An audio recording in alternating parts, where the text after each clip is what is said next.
ეს ჩემი ქოლგა? იცი რამდენი ხანი ვეძებე? მეთქი სად დავტოვე? თემას მანქანებში. ოი, ხო.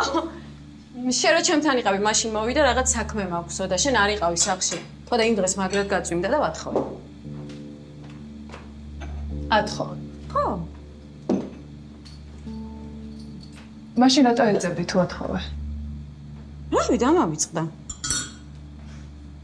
თემამ რო სხვა რაღაცა მითხრა? ვაიმე, რა გჭირ შენ? კეთა რატომ ატყუებ?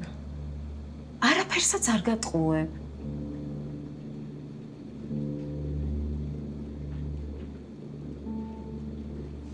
თემას რო გკითხეს, ზუსტად ეგეთი იდიოტური გამომეტყველება ქონდა. რა გჭირ შენ, რას გადაეკიდი ამ ქოლგას? რაღაცები გელანდება, ხო? გამიშვი. არ გიყავი იმის თქმა, რომ რაღაცა მელანდება ან რაღაცას ვიგო. გააფრინე გოგო შენ. კეთა, თვალებში მიყურებ და მატყუებ. გამიშვი.